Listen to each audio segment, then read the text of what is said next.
A atração a seguir é recomendada para todas as idades.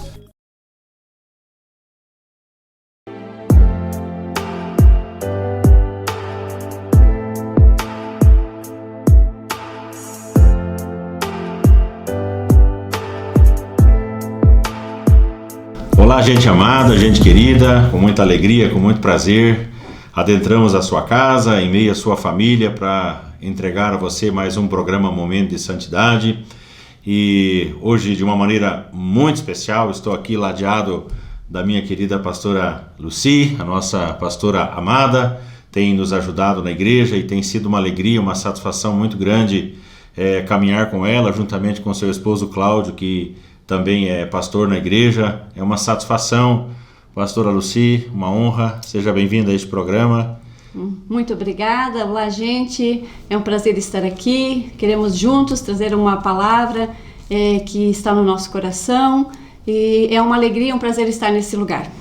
Há poucos dias na igreja nós ouvimos a pastora Lucy pregando e a pregação dela foi algo impressionante. Ela sempre tem uma palavra muito profunda, uma palavra que vem de encontro ao nosso coração, e assim que ela terminou de ministrar a palavra, eu disse à minha esposa, nós precisamos levar a pastora Lucy ao programa Momento de Santidade para que ela possa compartilhar essa palavra com todos, e é para isso que nós estamos aqui. Nós queremos que você, se você tiver uma Bíblia e quiser nos acompanhar na reflexão, nós vamos falar aqui, como é que é mesmo o tema? Sobre 3 mesas. 3 mesas, né? 3 mesas que nós temos aqui como a primeira, que está no livro de Gênesis, né? Capítulo 25, o verso 27. Gênesis 25, verso 27. Okay. O qual nós passamos a ler.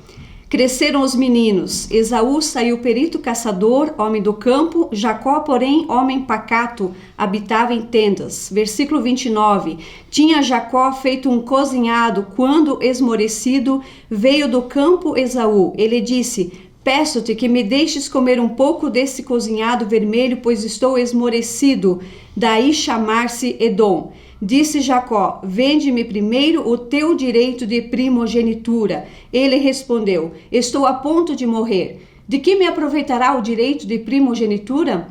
Então disse Jacó, jura-me primeiro. Ele jurou e vendeu o seu direito de primogenitura a Jacó. Deu, pois, Jacó a Esaú pão e o cozinhado de lentilhas. Ele comeu e bebeu, levantou-se e saiu. Assim desprezou Esaú o seu direito de primogenitura. O interessante é que nós podemos dizer que essa aqui é a primeira mesa que nós queremos citar, é a mesa da proposta. Mesa da proposta. Mesa da Legal proposta. Isso aí. Porque nós vimos aqui, só para a gente contextualizar um pouquinho, né? Esaú e Jacó, eles são filhos de Isaac e de Rebeca, né? São filhos quais foram orados, né? Isaac, fruto de oração, fruto né? de oração. Uhum. Isaac, ele ora por Rebeca por 20 anos, e então ela engravida e ela tem 2 filhos, né? Esaú é o primeiro, e o primeiro, ele tinha privilégios naquele tempo. Sim. Né? Uhum. Ele tinha algumas regalias, vamos dizer assim, alguns privilégios, né? Uma honra, melhor dizendo. Especialmente, né? No que diz respeito à questão de herança e administração herança familiar. dobrada, né? O sacerdócio, ou seja, um líder espiritual familiar, né? Ele também, no caso da perda do pai, ele tomava lugar, né? Interessante isso. E onde ele tinha alguns privilégios. E nós vamos ver aqui que Esaú, ele recebe esse privilégio sem fazer nada por isso. Uhum. E, semelhantemente, nós também temos esse mesmo privilégio quando nos tornamos, temos a possibilidade de nos tornar filhos de Deus, né? A salvação, ela é uma obra da graça de Deus, né? Da graça, né? Através de Jesus Cristo. E nós, né, de semelhante forma, nós também recebemos pela graça, nós não fizemos nada por isso. Nenhum esforço Nenhum pessoal. esforço. Né? O esforço deve ser quando nós já recebemos, né, esse privilégio, né? Quando nós podemos nos apropriar desta salvação. Mas ela é um privilégio que nós temos. E o que aconteceu? Esaú, ele, num dia que ele estava cansado e com fome. Né? Esse é o problema, né? Cansado e com fome, a gente acaba fazendo bobagem. Exatamente. É onde que a mesa da proposta chega e, infelizmente, muitas vezes é aceita, né? Porque a pessoa, quando ela está cansada e com fome. né? O cansaço não necessariamente um cansaço físico, né? Mas um cansaço emocional. Sim. É um momento que a gente acaba, às vezes, errando na vida, né? Tomando, às vezes, aceitando algumas propostas. E Esaú chega cansado. A gente aprende que a gente nunca deve tomar uma decisões decisão nesses momentos. quando a gente está estressado, cansado, Isso. Enfim, né? Existe uma frase que diz que nós não devemos perder no escuro o que a gente recebeu no claro. Olha que bonito isso aí. Porque a gente recebe a salvação no claro e às vezes em momentos de dificuldade a gente pode abrir mão de grandes privilégios da parte de Deus. Sim. Então, e foi o que ele fez, né? Foi o que ele fez, né? Era um direito seu, um direito legal. Era um direito que ele recebeu, né? Era um direito, um privilégio, né? Melhor dizendo, e ele recebeu esse privilégio, mas ele acaba perdendo porque ele está num dia mau. Sim. E todos nós vamos ter dias maus, né? Nossa, é verdade. Os dias maus existem na vida também do cristão, Sim, não sim. somente, né, de todos. É bom frisar isso aí porque a gente tem uma corrente teológica nos nossos dias Sim. que prega justamente o contrário. O contrário, né? não. Que tudo vai certo, que tudo vai bem, Exatamente. você nunca vai ter problema. Não é? E a gente sabe que no Que mundo não é a gente assim. vai ter aflições. Sim, né? o próprio Jesus nos avisou, né, que nós Sim. teríamos aflições, passaríamos por aflições. E então esses dias de aflições, esses dias maus, podem nos levar a agir de forma que vamos perder privilégios, né? Sim. Então você tem aqui uma primeira coisa que você precisa levar em consideração. Nunca tome uma decisão enervado, nunca tome uma decisão cansado, tá? Porque você pode tomar a decisão errada. Esaú, ele foi leviano na sua decisão e ele simplesmente desprezou, como a pastora Lucy disse, desprezou um direito, um privilégio que era seu. E outra coisa, ele também estava com fome, né? Nós temos aprendido nesses últimos dias, né, sobre crescimento, né, pastor? A importância de nós crescermos como cristãos. Temos trabalhado essa temática na igreja. Trabalhado isso, né? E a pessoa com fome, né? A gente pode comparar a palavra de Deus como um alimento, né, espiritual. E quando a pessoa está com fome, quando ela não se alimenta da palavra, ela acaba recebendo qualquer coisa como informação.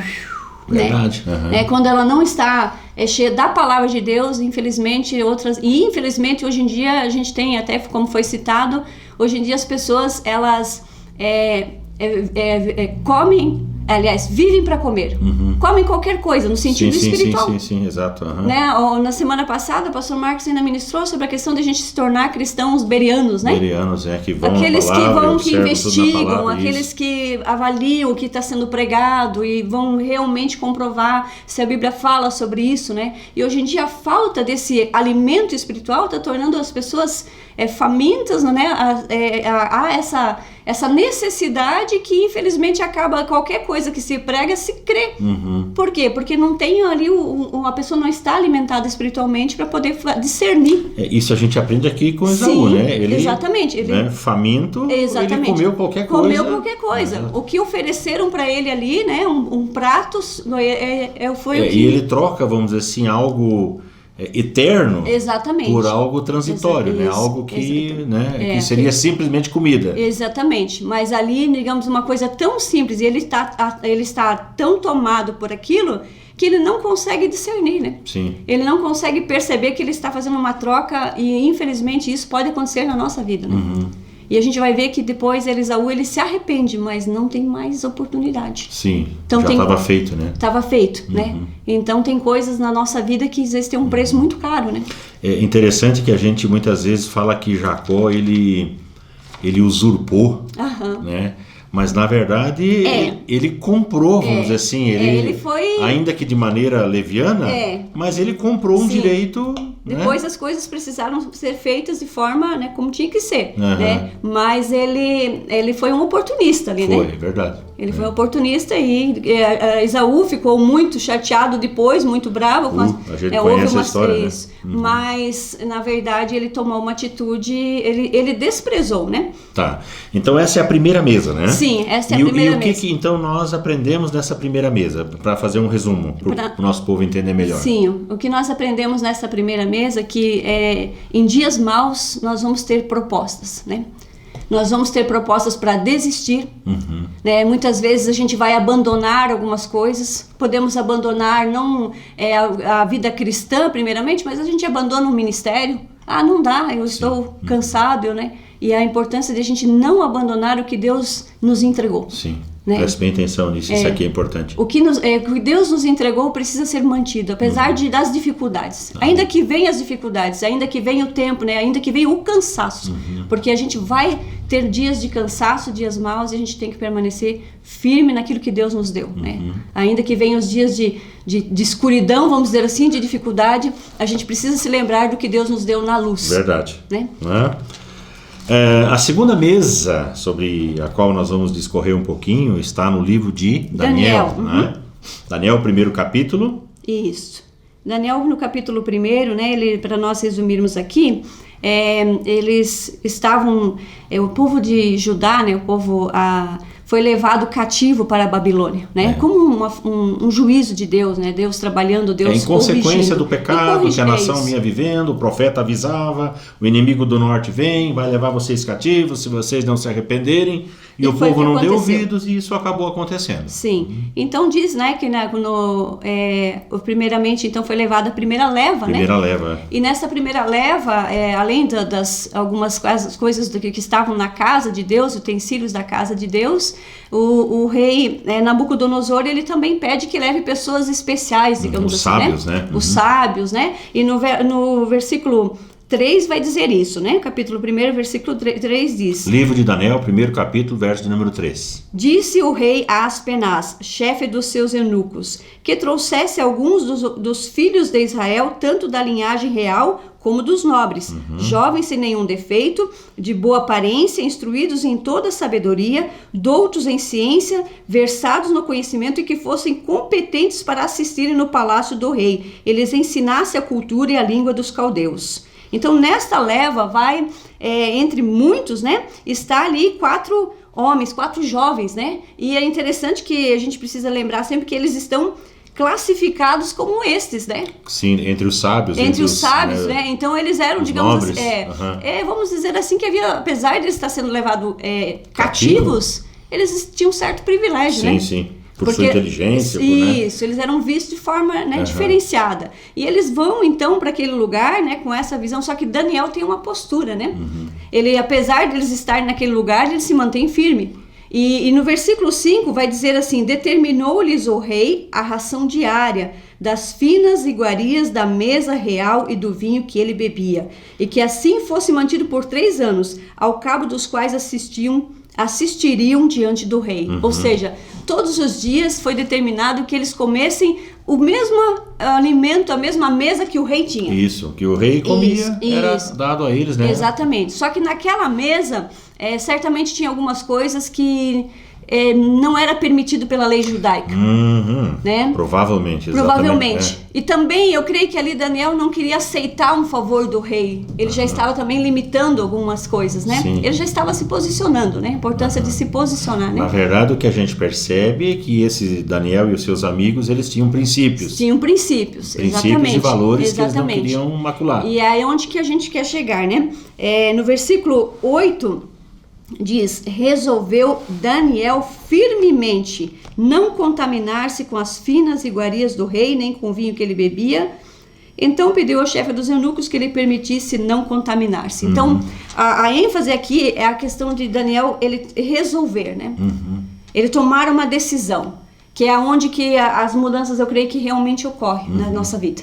Quando a gente toma uma decisão de não fazer parte de algumas coisas. Sim. Até nós falamos, tem um grande valor a obediência. A obediência tem um grande valor, né? Quando nós obedecemos o que o pastor está nos ensinando, Sim. Mas existe um valor muito maior quando a gente toma a iniciativa de dizer: eu não vou mais fazer isso porque isso me separa. Eu tomo uma decisão. Eu tomo uma decisão. Eu lembro de Paulo, né? Paulo falou: uma coisa eu faço. Isso. Eu esqueço as coisas que estão para trás, né? É uma decisão. É uma decisão. Exatamente. E a vida cristã, ela precisa ser sempre regada por isso, né? Decisões. Então ele decide não fazer parte de Não algo. quero me contaminar com aquilo que é do mundo, com aquilo que é do rei. Que vai me separar. E o que é isso para nós, né? Então, isso aqui podemos chamar assim que é a mesa da oferta, né? É a mesa que... A primeira era a mesa da proposta, né? Aqui nós podemos chamar que é a mesa da oferta, ou seja, foi-lhe oferecido algo especial, né? Entre aspas. Sim. Mas ele não aceitou, porque ele sabia que esse algo especial poderia lhe prejudicar. Em tese, vamos dizer assim, era um direito. Era um direito. Um privilégio. Mas poderia macular a sua fé, poderia macular os seus valores, os seus princípios, né, a sua comunhão com Deus. Exatamente. Então, a decisão resoluta, aquela decisão firme. Sim, né? Exatamente, que é aí que está, né? A firmeza, né? Isso. É como diz o texto, resolveu Daniel firmemente, né? Eu gosto dessa expressão. Essa firmeza que muitas vezes não tem, né? Hoje em dia, tem sido, muitas pessoas têm abandonado essa firmeza. A gente vê especialmente entre os jovens, né? Exatamente. O círculo jovem, mas não dá nada, pastor. Aquela coisa, a turma do nada a ver, né? Nada a ver, exatamente. A turma do nada a ver, então, não, nada a ver, infelizmente. Nada a ver, pastor, nada a ver. Né? Exatamente, e acaba, infelizmente, se perdendo, né? Sim. E eles ele toma essa posição. Então, a importância de nós é também, né, tomarmos algumas decisões em relação a algumas coisas que nós precisamos abandonar. E decidir firmemente aquilo que dissemos no domingo, né? A importância, às vezes, a gente abandonar algumas coisas. Sim. Mudar alguns hábitos. Abrir mão de algumas companhias, né? Eu creio que todos nós temos áreas na nossa vida, né, que a gente precisa abandonar, exatamente, que a gente precisa deixar, né? Exatamente. Algumas conversações, algumas palavras, alguns comentários, coisas que têm desagradado o Senhor. Eu sou bem sincero em abrir meu coração para você e para os nossos amados também. Quando eu te ouvi pregando na igreja, eu percebi assim o Espírito Santo falando muito forte ao meu coração, de coisas que são coisas banais na minha vida mesmo, né? Coisas pequenas que a gente acaba fazendo e acaba maculando a nossa inserção ministerial, acaba maculando, vamos dizer assim, amizades, relacionamentos, comentários que a gente acaba fazendo, né? A gente precisa entender que o que nos faz tropeçar são pedras pequenas, né? Olha, gente, presta atenção nisso aí, olha a sabedoria aí. Pedras grandes são visíveis, né? São pedras pequenas e são pequenas coisas que podem se tornar, né, algo grande na nossa vida. Nós tropeçamos nas pequenas coisas. Nas pequenas coisas. Então a gente vai errando em coisas pequenas e quando vê a gente pode estar distante, né? E quando a gente nem percebeu o caminho que a gente fez de retrocesso, né? Porque foi devagarinho, né? Um passo a cada dia. Sim. Então a gente precisa pensar sobre isso, né? Ver, nossa, mas tem coisas que eu preciso abandonar. Sim. Né? Tomar uma decisão. Dizer, a partir de hoje, isso eu vou mudar na minha vida. Né? Eu não vou. Claro, gente, que isso não é uma coisa fácil, tá? Não é assim uma coisa assim que você diz, não, vou mudar, não. Isso tem que ser uma ação do Espírito Santo, nada forçado. Exatamente. Né? A Bíblia diz que não é por força nem por violência, mas é pelo Espírito de Deus, né? Então, se o Espírito Santo estiver falando com você nesse momento, você toma a decisão, olha, isso aqui não serve mais para a minha vida, eu quero mudar, eu quero abandonar, né? Vou tomar essa decisão, né? Essa é a segunda mesa, então, que digamos que nós temos que rejeitar, né? Digamos assim, selecionar, melhor dizendo, né? A primeira nós podemos dizer que temos que rejeitar, né? Sim. A segunda a gente tem que dizer, não, isso aqui é bom, isso aqui não é bom. Isso aqui me edifica. Entra o discernimento, né? O discernimento, né? Sim. Isso daqui, infelizmente, nesse lugar eu estou conseguindo ser uma influência. Não, aqui eu estou sendo influenciado. Sim. E de forma negativa, então isso não é bom. Esses dias, num grupo de amor e cuidado, uma menina, uma moça, ela disse assim, pastor, com que idade eu posso começar a beber? E eu disse, a pergunta está errada, não é com que idade você pode começar a beber, é coisa que você não precisa, né? Você tem que tomar uma decisão de se manter pura, incontaminada, né? A Bíblia diz que todas as coisas não são lícitas, mas nem todas convêm. Então a gente tem que tomar uma decisão, né, de abandonar algumas coisas e não pensar. Que esse versículo encaixa muito, né? Porque muitas coisas não são lícitas, né? São permissivas, mas não convém. Não convém, exatamente. Não edifica, não constrói, né? Tá pelo contrário, né? Está me afastando. Né? Então eu estou me perdendo com isso. Eu acho que esse versículo é o que muito se encaixa com aquilo que a gente está conversando aí. E a terceira mesa, né, minha querida? A terceira, como se diz, o melhor vinho o melhor fica pro final, fim, né? Exato, Livro de Apocalipse, capítulo de número 3, verso de número 20, talvez um dos versículos mais conhecidos da Bíblia. Amém. Então ali diz, eis que estou à porta e bato. Se alguém ouvir a minha voz e abrir a porta, entrarei em sua casa e cearei com ele e ele comigo. Que lindo, né? Nossa, como se diz, o melhor ficou para o final. Sim, né? É verdade. Esta é a mesa, né, que tem sido oferecida a nós, né, pelo Senhor. Então, o Senhor Jesus, ele quer cear, ele quer ter essa comunhão, né? Porque ele diz, eu cearei com ele e ele comigo. Parte de Jesus, Isso. né? A proposta dele. Tudo vem parte dele, né? Todas as coisas parte de Deus. É a partir de Deus. Então, e ali o Senhor Jesus, então, ele nos convida a ter essa comunhão com ele. A gente precisa, amado ouvinte, a gente precisa ater-se um pouquinho à questão do pano de fundo Sim, histórico, né? Contextualizar um pouquinho isso aqui para você entender melhor o que acontece, né?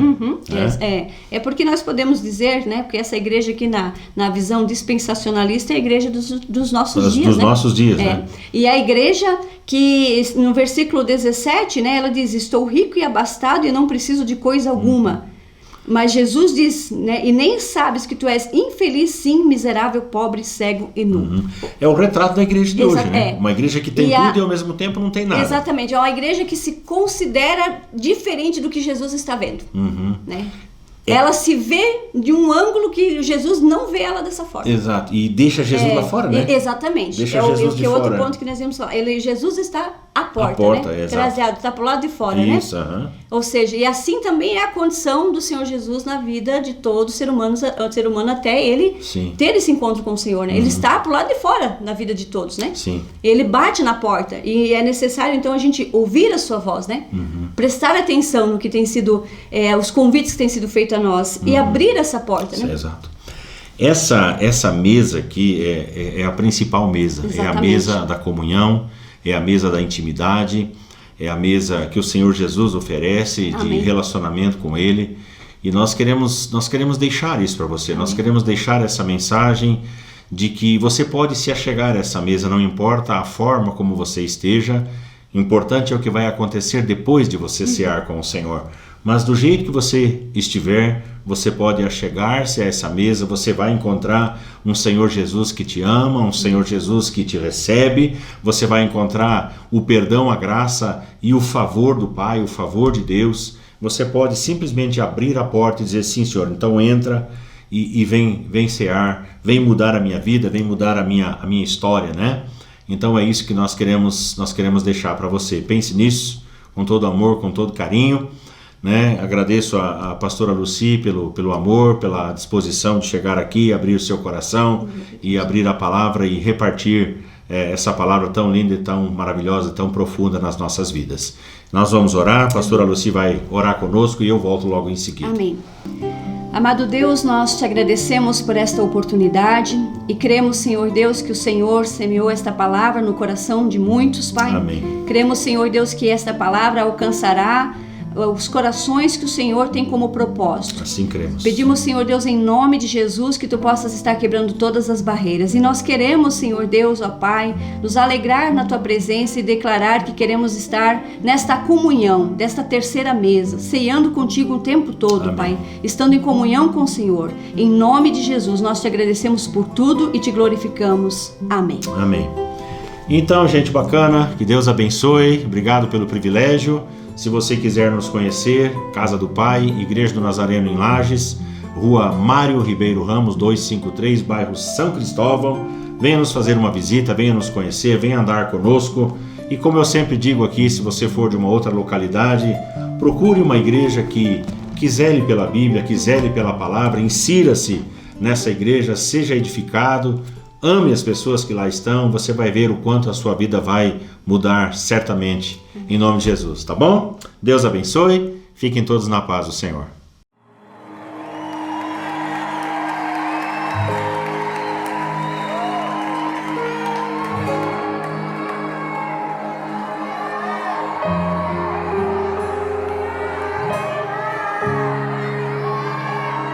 Você é bem-vindo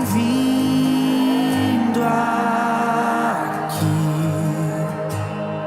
A casa é sua, pode entrar. Me esvazio de mim vazio de mim.